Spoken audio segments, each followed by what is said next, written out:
warahmatullahi wabarakatuh. Alhamdulillahirabbil alamin, wassalatu wassalamu ala asrofil anbiya'i wal mursalin wa ala alihi washabihi ajmain. Asyhadu an la ilaha illallah wahdahu la syarikalah wa asyhadu anna Muhammadan abduhu wa rasuluh. Allahumma sholli ala Muhammadin wa ala alihi washabihi ajmain. Amma ba'du. Rabbi shrahli sadri wa yassirli amri wahlul 'uqdatam min lisani yafqahu qawli. Puja dan puji syukur marilah kita sama-sama panjatkan kehadirat ilahi Rabbi Allah Subhanahu wa taala yang telah memberikan sampai saat ini kekuatan iman, kesehatan, dan semua kenikmatan-kenikmatan yang tidak bisa kita hitung, sehingga kita bisa berkumpul pada masjid ini untuk menghambakan diri kepada Allah Subhanahu wa taala. Salawat dan salam tidak lupa kita aturkan kehadirat Rasulullah Muhammad SAW beserta seluruh keluarga, tabi'in, dan semua pengikutnya hingga akhir zaman kelak. Bapak Ibu, saudara-saudara jamaah Masjid Asy-Syifa Rumah Sakit Ulin rahimakumullah, kita bertemu lagi pada siang ini, di mana tadi kita sudah sama-sama melakukan sholat berjamaah untuk zuhur, dan topik yang saya bawakan adalah keistimewaan manusia.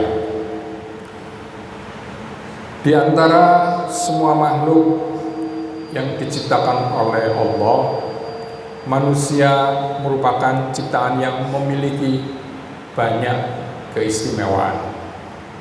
Kemuliaan yang diberikan Allah itu kepada manusia adalah anugerah yang berupa keistimewaan yang sifatnya internal, yang tidak dianugerahkan kepada selain manusia, dan itulah yang menjadikan manusia mulia serta harus dihormati walaupun ia telah menjadi mayat.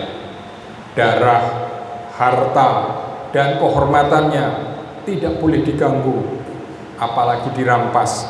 Semuanya harus dihormati dan dimuliakan sesuai dengan firman Allah dalam surat Al-Isra 70, walaqad karomna bani Adama, dan sesungguhnya kami telah memuliakan anak cucu Adam.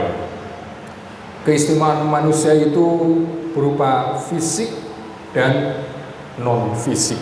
Selain diberi panca indera yang sangat sempurna, manusia juga diberi otak untuk bisa berpikir, untuk bisa mempunyai nalar, dan hati atau kolbu yang berfungsi untuk menimbang dan mengambil keputusan. Dalam perspektif Islam, manusia memiliki beberapa keistimewaan yang membedakannya dari makhluk lain. Beberapa di antaranya adalah: satu, manusia sebagai khalifah di bumi. Manusia diangkat sebagai khalifah atau pemimpin di bumi sesuai dengan firman Allah dalam Quran surat Al-Baqarah 30. Mereka diberi tanggung jawab untuk mengelola bumi dengan segala isinya dengan baik. Sekarang marilah kita renungkan, apa betul manusia sudah menjadi khalifah di muka bumi ini? Apa betul dunia ini sudah menjadi lebih baik? Kalau kita lihat sekarang, banyak sekali bencana-bencana yang diakibatkan dari ulah manusia. Kemudian keistimewaan yang kedua adalah manusia diberi akal dan pengetahuan. Manusia diberi akal dan pengetahuan untuk berpikir, untuk mengambil keputusan yang cerdas, dan mungkin tidak bisa kita selami seberapa kuat, seberapa cerdas otak kita, walaupun hanya seberat 1.500 gram saja. Kemudian yang ketiga, memiliki kesempurnaan fisik dan rohani. Manusia diciptakan dalam bentuk yang sebaik-baiknya. Laqad khalaqnal insana fi ahsani taqwim. Dalam surat At-Tin 4, itu disebutkan bahwa sungguh kami benar-benar telah menciptakan manusia dalam bentuk yang sebaik-baiknya. Kalau Bapak Ibu bekerja di bidang kesehatan, karena kebetulan saya seorang dokter, maka akan kita melihat betapa kompleksnya tubuh manusia. Manusia mempunyai tubuh yang sebetulnya bisa menyembuhkan dirinya sendiri. Manusia sebetulnya bisa melawan kuman-kuman dengan diberinya sel darah putih dan lain sebagainya. Kalau kita perinci per organ, bagaimana otak, bagaimana mata, bagaimana jantung, bagaimana paru-paru, bagaimana liver, bagaimana ginjal, kita memang hanya satu yang bisa kita ucapkan, Subhanallah, Allahu Akbar. Ya. Kemudian yang keempat adalah tanggung jawab moral dan etika. Manusia memiliki kemampuan untuk membedakan antara yang hak dan yang batil dan bertanggung jawab. Tanggung jawab itu akan diminta oleh Allah kepada manusia, baik selama di bumi, lebih-lebih besok di akhirat. Kemudian yang kelima, kemampuan untuk beribadah. Manusia diciptakan untuk beribadah hanya kepada Allah, dan itulah mungkin salah satu tujuan utama keberadaan kita. Seperti halnya firman Allah dalam Quran surat Az-Zariyat 56, "Wa ma khalaqtul jinna wal insa illa liya'budun." Tidak aku ciptakan jin dan manusia kecuali untuk beribadah kepadaku. Kemudian yang keenam, hak untuk memilih. Ini yang mungkin tidak dimiliki oleh makhluk lain. Kita bisa memilih mau jalan apapun juga silakan, tapi ingat, semua akan dimintai tanggung jawab. Kita boleh memilih apapun juga, karena kesempatan untuk memilih itu terbuka lebar. Manusia diberi kebebasan untuk memilih jalannya, entah itu kebaikan atau keburukan, tetapi ingatlah ada konsekuensinya. Dan yang ketujuh, manusia diberi rahmat dan kasih sayang. Allah menurunkan rahmat dan kasih sayang kepada manusia, dan Islam mengajarkan untuk kita saling mencintai, mengasihi di antara sesama manusia dan alam semesta. Bapak Ibu rahimakumullah, yang bisa saya sampaikan dari pernyataan pertama bahwa manusia diberi kewenangan untuk memimpin sebagai khalifah, manusia diberi kesempatan untuk memilih, manusia mempunyai kemampuan untuk beribadah. Apakah itu tiba-tiba ada? Ternyata tidak. Semua itu dipengaruhi oleh pengalaman kita, dipengaruhi oleh kemampuan kita belajar, dipengaruhi oleh kemampuan siapa yang kita anut. Jadi makanya tidak heran antara kita dengan yang lain kemampuannya berbeda. Padahal kita tahu pada waktu kita dulu bayi baru lahir, tidak ada satupun yang kita bisa ketahui. Seperti halnya yang disampaikan oleh Allah, wallahu akhrajakum min butuni ummahatikum la ta'lamuna syai'a. Sudah disampaikan bahwa demi Allah, wallahu. Jadi kalau ada kata-kata wallahu, wallahi, kallahi, itu artinya Allah bersumpah. Jadi demi Allah, bahwa sesungguhnya kamu pada waktu keluar dari perut ibumu, wallahu akhrajakum min butuni ummahatikum, ketika kita keluar dari perut ibu kita. Jadi bahasa Al-Quran itu bahasa yang tegas, lugas. Jadi pada waktu kita dilahirkan, kita dikeluarkan dari perut ibu kita, la ta'lamuna syai'a, tidak mengerti sesuatu apapun kecuali 3 hal. Bayi itu ilmunya hanya 3. 1, tidur. 2, menangis. 3, mencari puting ibunya. Jadi walaupun seperti apa, bayinya tidur apa didekatkan, dia akan respon. Hanya itu saja. Selain itu tidak mampu.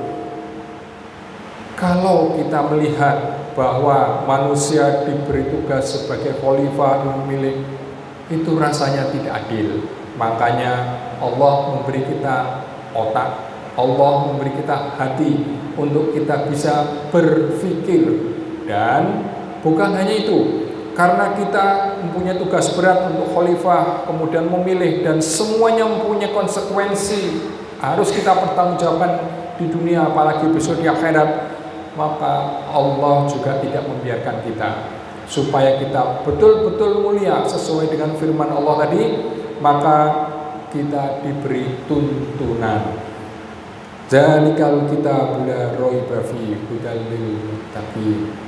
Jadi kita diberi Allah pegangan hidup dan kita harus pegang kuat itu supaya kita bisa membedakan mana yang hak, mana yang batil. Karena kalau kita menganggap hanya sebagai baik saja, belum tentu Allah ridho. Jadi memang semuanya itu harus kita usahakan untuk mengisi otak kita yang masih kosong pada waktu masih bayi. Bayi lahir otaknya sekitar 450 gram. Setelah dewasa, mencapai dewasa kira-kira akil balik sudah mencapai 1500 gram. Dan saat itulah sudah siap untuk menerima semua beban minimal. Dia bisa mengalami introspeksi, bisa berpikir kira-kira umur 6-7 tahun. Sehingga jangan heran Rasul menyampaikan dalam hadisnya, ajarilah anakmu sholat usia 6-7 tahun. Kenapa? Karena otak kita sudah mampu. Kemudian karena kita tahu bahwa otak kita sebetulnya tidak bisa membedakan mana yang hak dan yang batil kecuali berpedoman kepada Al-Quran, maka sudah sewajibnya kita setiap hari berdoa. Mungkin minimal 17 kali kita menyampaikan ucapan ihdinas siratal mustaqim pada waktu kita sholat dalam Al-Fatihah. Bimbinglah kami ke jalan yang lurus. Inilah keistimewaan manusia. Jadi pertama, kita sebagai khalifah, kita diberikan akal, diberikan otak, dan kita boleh memilih. Silahkan pilih, tetapi ingat semuanya mempunyai konsekuensi. Dan ingat bahwa azab Allah sangatlah pedih. Mungkin itu yang bisa saya sampaikan.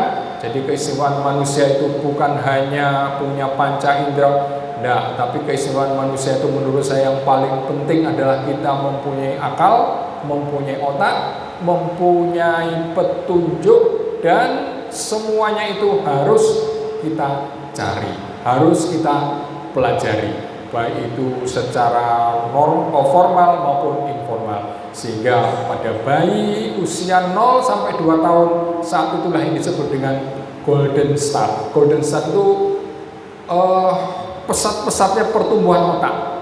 Dan pada waktu itulah jangan lupa bayi juga diajak berbicara, bayi juga dilakukan sentuhan-sentuhan kasih sayang, bayi juga perdengarkanlah ayat-ayat suci Al-Quran, karena itu akan tertanam seumur hidup. Mungkin itu yang bisa saya sampaikan pada kesempatan hari ini. Mudah-mudahan semua kita tetap sehat dan termasuk golongan yang selalu bersyukur, tidak lalai, dan selalu meningkatkan takwa kita kepada Allah Subhanahu wa Ta'ala. Kita akhiri dengan doa penutup majelis. Subhanakallahumma wa bihamdika asyhadu an la ilaha illa anta astaghfiruka wa atubu ilaik. Assalamualaikum warahmatullahi wabarakatuh.